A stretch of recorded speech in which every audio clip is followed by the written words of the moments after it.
BVR today news Pattikonda నియోజకవర్గం మద్దికెర. రాష్ట్రంలో TDP, Janasena, బీజేపీల సంయుక్త కూటమి ప్రభుత్వంలో ముఖ్యమంత్రిగా చంద్రబాబు నాయుడు నేతృత్వంలో అభివృద్ధి, సంక్షేమం తదితర అంశాల ప్రాధాన్యతగా పాలన సాగిస్తుండటం మన అదృష్టమని కర్నూలు పార్లమెంటు సభ్యులు బసిపాటి నాగరాజు, పత్తికొండ శాసనసభ్యుడు కేఈ శ్యాంబాబులు పేర్కొన్నారు.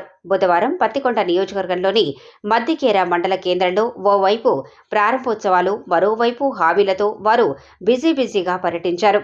ఈ క్రమంలో వారి పర్యటనలో భాగంగా హరిజన కాలనీలోని సుంకాలమ్మ అవ్వ ఆలయాన్ని సందర్శించి ప్రత్యేక పూజలు నిర్వహించారు.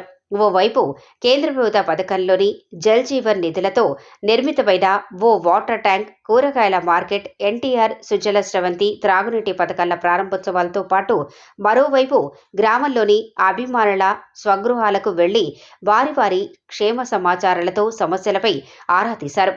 అలాగే కరోనా విపత్తు సమయంలో గ్రామ ప్రజల ప్రయాణాల సౌకర్యార్థం రైలు మార్గంలోని పలు ఎక్స్ప్రెస్ రైళ్లు, రైల్వే స్టేషన్లో నిలుపుదలను రైల్వే శాఖ అధికారులు రద్దు చేశారని, ఆయా రైళ్ల నిలుపుదలకు మార్గం సుగమం చేయాలని స్థానికులు కోరారు.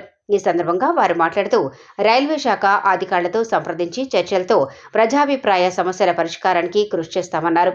అలాగే సొంత ఇళ్లు లేని ప్రతి నిరుపేదకు స్థల కేటాయింపుతో గృహ నిర్మాణం చేపట్టి ఇంటి యజమానులుగా గుర్తింపునిస్తామని హామీలతో బిజీగా పర్యటించారు.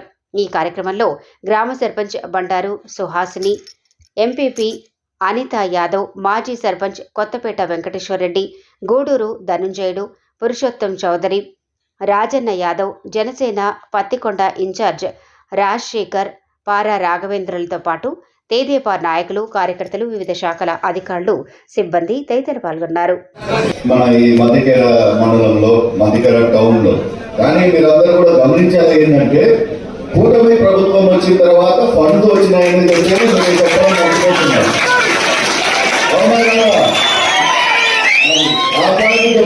అన్ని చెప్పుకుంటా కూడా తప్పదు.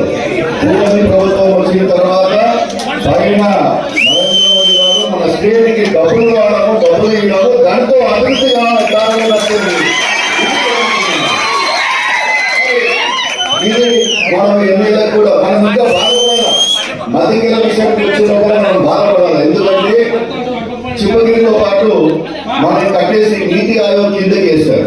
నీతి ఆయోగ్ కిందకి ఎందుకు వేశారంటే మన కాడ కరెక్ట్ గా సౌకర్యాలు లేవు, మన కాడ వనరులు లేవు, ఏమి లేవు అని చెప్పి మన దాని కింద వేశారని చెప్పి మాకు తరం బాధపడుతూ వారు ఇచ్చే డబ్బులు మనం బాధపోవాలని చెప్పి ఒక ఆలోచనతో మనం ముందరు పోవాలా. మీరు మైకు దొరికింది కదా అని చెప్పి పొగడాలి కదా అని చెప్పి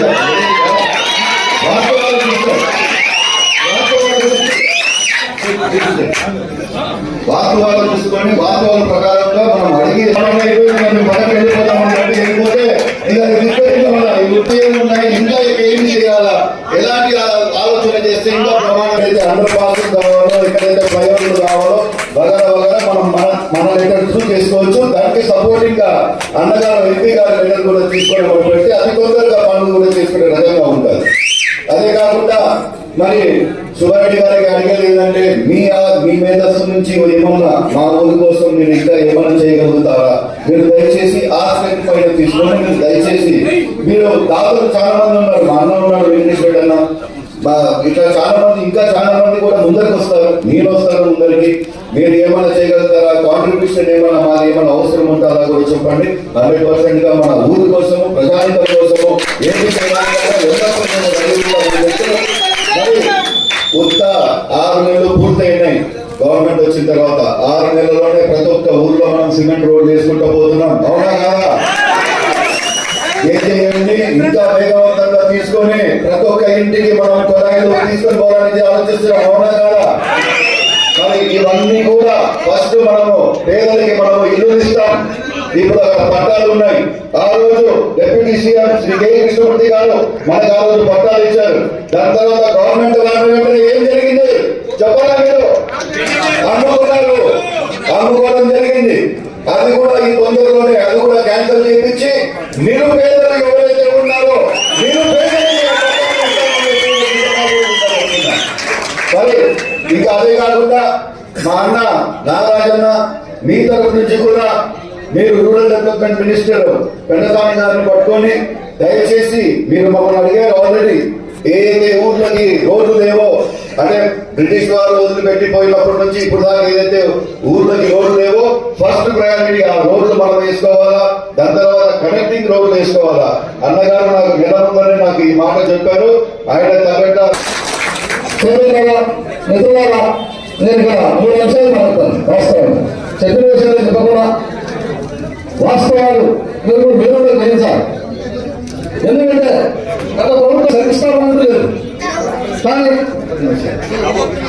వాస్తవం ఏమంటే ఇప్పుడు ఒక 2 months 3 months బ్యాక్ కలెక్టరేట్ లో ఒక సమావేశం జరిగింది. ఆయన కలెక్టర్ ఆఫీస్ లో సమావేశం జరిగింది. ఎమ్మెల్యేస్ వచ్చారు, ఎంపీ గారు, కలెక్టర్, ఎస్పీ గారు అందరూ ఉన్నాం ఆ మీటింగ్ లో.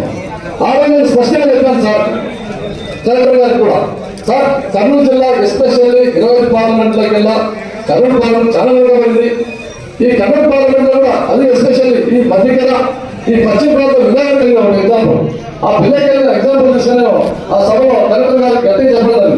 సార్ ఏది ఏమైనా కూడా ఇక్కడ కూరగాయలు అవి పండిస్తున్నారు, ఎక్కడ ఇట్లా లాభాల నిధులతో డెవలప్ చేయాలని చెప్పిన తర్వాత నేను ఫస్ట్ టైం వచ్చి ఈ సమావేశంలో ఈ